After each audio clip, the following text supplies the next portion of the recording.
Dear listeners, there's this quiet moment that comes when you realize the numbers finally add up. The portfolio looks good, the properties are aligned, the accounts are growing, and yet something in you asks that, is it actually it? I believe some of you have always thought about it, right? So, because wealth, the real kind, the kind that lets you sleep at night and wake up with the kind of purpose, that's not just about what you have built. It's all about who you become or became while building it and whether you can still recognize yourself when you get there, right? So, hey, dear listeners, welcome back to another powerful episode of Mind Meets Machine. I'm your host, Avik, and this is the podcast where we slow down long enough to ask the questions that matter. Like today, we are sitting down with someone who's spent more than 25 years building companies, managing wealth, learning what it actually takes to create something that lasts,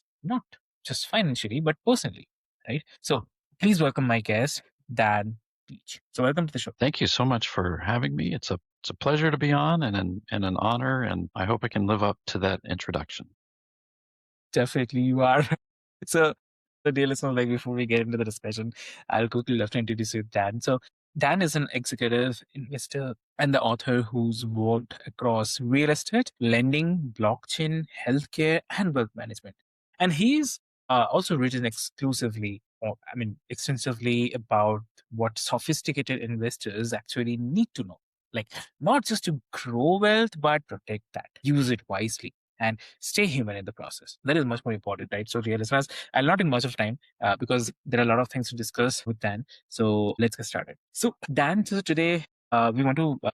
Definitely, I want to start with something that I think a lot of people believe, but they rarely say out loud. That there's this idea that once you reach at a certain level of the financial success, the psychological stuff is that.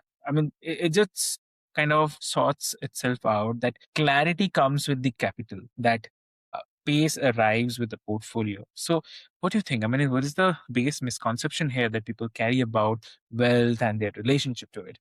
That's a really insightful question. Maybe I can answer in two parts. My own personal experience, and then also what I've observed with the wealth management clients of mine. Yeah, I think you're asking a really important question.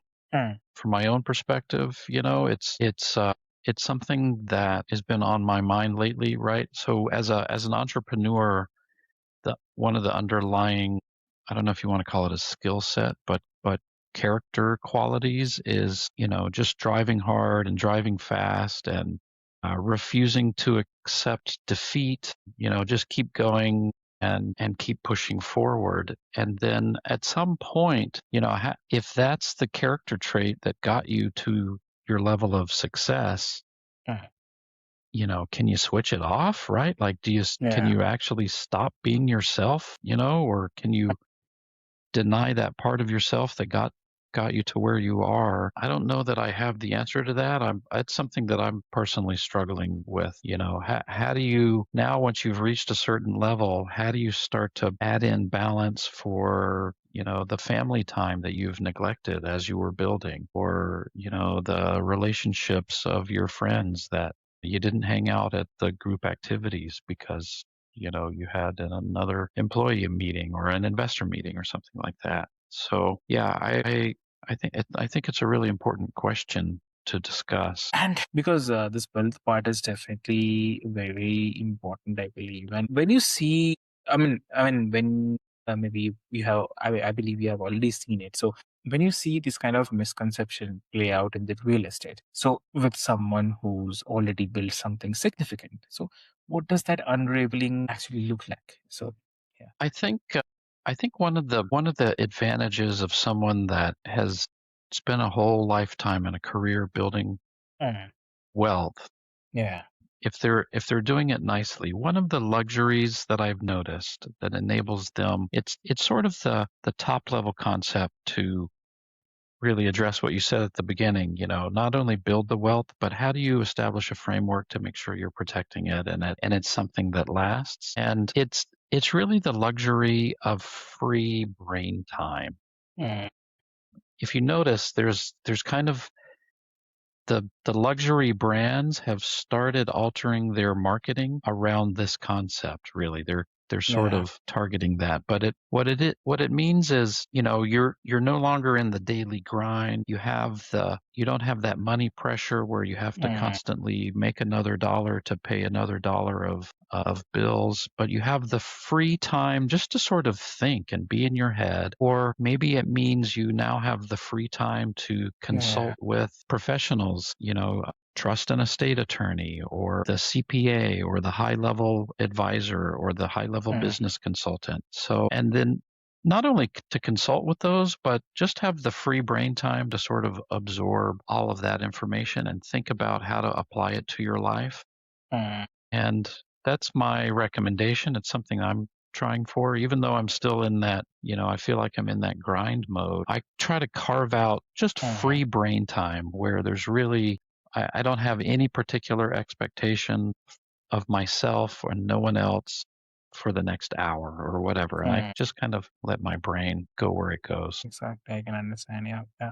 I mean, obviously, it's the interesting. I mean, how often we conflict security with certainty. So we think if the foundation is solid enough, we won't have to keep checking it. But yeah, I mean, wealth, like anything we build, it doesn't eliminate the question. So yeah, yeah, definitely.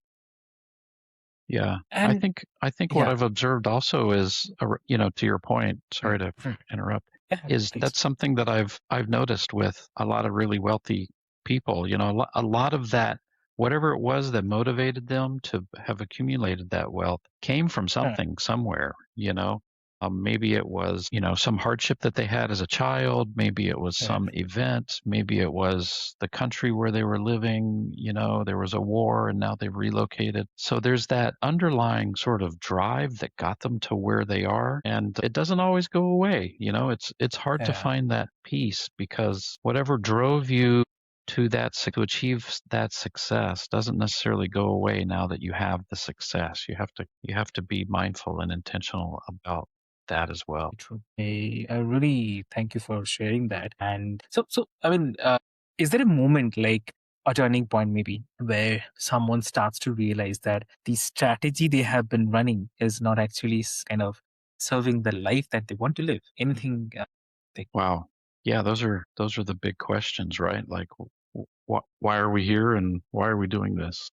And Exactly. have I achieved it? Yeah, I think as you get older, I can only speak for myself. I guess you reach a point where I think if you live long enough and you have enough failures, You learn. which yeah, you hopefully you learn from. Yeah. At a certain point, that creates a context for what you're doing now, right? Like Right. you make your plan. Okay, here's what I'm working towards. I'm going to achieve this and this and this, and that will mean stability for my family, this kind of future for my kids.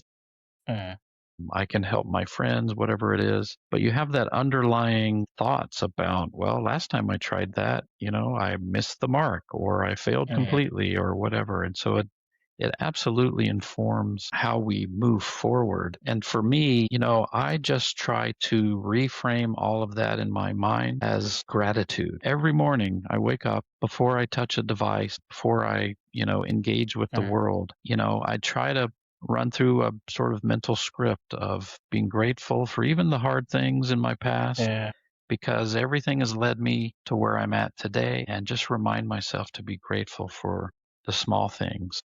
Mm, And if you're when we first wake up, there's this moment, it's about 7 minutes between when our brain is transitioning from the mm, sleep state to the awake awareness state. And that intermittent 7 minutes is when our brain is most receptive to whatever thoughts we're feeding it. So that's kind of our target sweet spot. And mm, for me, that's been super helpful. I don't get frustrated when things go wrong throughout the day, just the normal course of stuff. It's really enabled me to start having the ability to reframe that mm, as gratitude. Hey, yeah, maybe I'm having a problem with this deal, but there's 100 people in line behind me that would gladly take my place to have the opportunity to do this. So I try to I try to reframe all of that as gratitude. I agree. I agree with you. And also, if we talk about our daily life, right, everyday part, because most people are not kind of managing the multi-million-dollar portfolios, but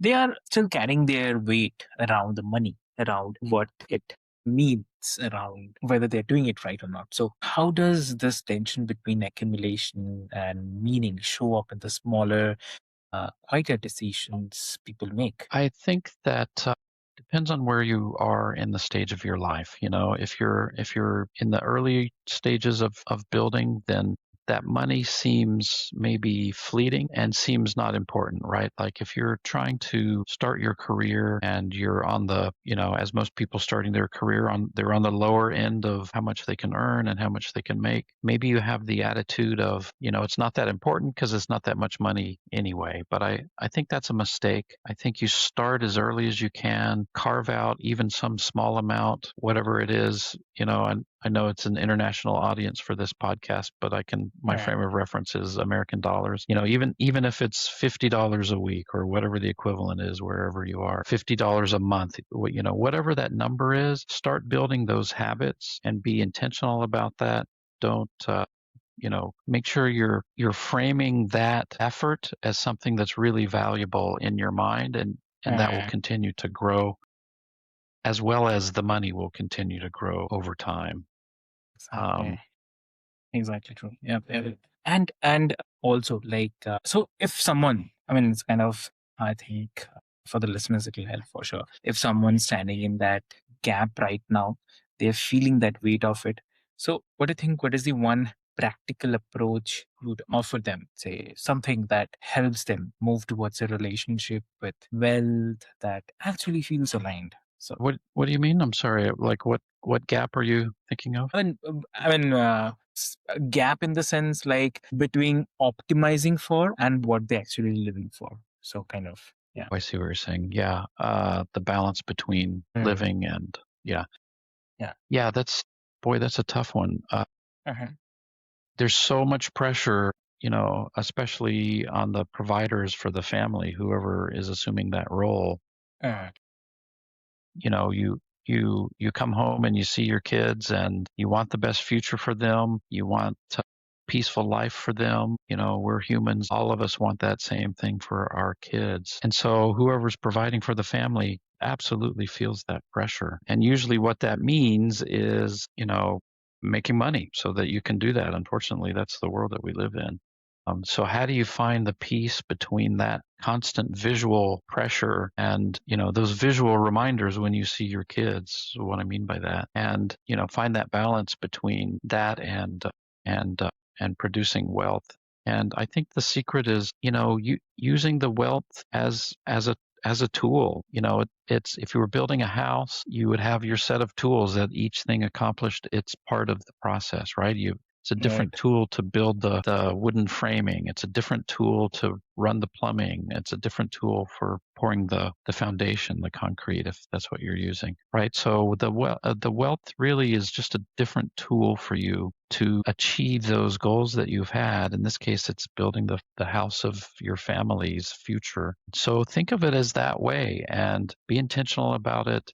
De-risk where you can. It's very important. It's so much more difficult to rebuild after a loss than Uh, it is to, you know, have less earning going forward, right? So protect your principal, yeah. de-risk wherever you can. And if you're going to take a risk that's unknown that you can't sort of de-risk, figure out a way to sort of incrementally test that Uh, without endangering the house that you're building. very true. Very true. So if you have to give one advice to the listeners today, what that will be?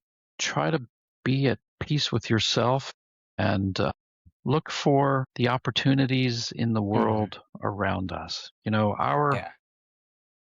You know, as humans, we have all of our five senses where we perceive the world. But one thing that's really interesting about our brains is, you know, every minute there's, you know, 3 million inputs of data surrounding us. And it all Yeah. funnels through this one part of our brain that's only capable of processing between 30 and 40 of those. So there's so much in the world that's happening around us that we're just physically not capable of perceiving because of the limitation. It's this little small band in our brain, right?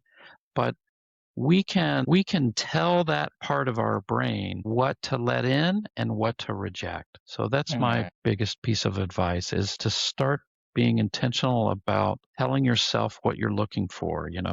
I'm seeing opportunities every day. I'm making great connections with people that can influence my life. I'm being caring and loving for my kids, right? So we can start telling our brains to prioritize those things that are happening around us, and that will really change your life. exactly. And if listeners wants to connect with you, what would be the great medium to connect? My team and I, we run a great firm that builds, takes good ideas and scales them into businesses. And we're at beechworks.com, Okay. BEECHUERKS.com. Mm, Would love to amazing. connect with anyone on LinkedIn or on our website. Amazing. So, dear listeners, what I'll do is I'll put all the links, details, everything into the show notes for easy reference. And I have to say, thank you so much, Dan, for bringing this so much depth into this conversation. And I have to say that dear listeners, like we build a lot of things in life, right? Portfolios, business, reputations. The thing worth protecting is, I mean, the most worth protecting is the relationship that you have with yourself while you build them. So if today's conversation gave you even one question to sit with, something that helps you see that your own relationship is to the wealth or success a little differently than this conversation did what it made to do. So, thank you so much, everyone, for being here. I'm your host, Avik, and this is Mind Meets Machine. I'd say until next time, stay curious, stay honest, and keep asking the questions that matter. So, see you in the next one. Thank you so much.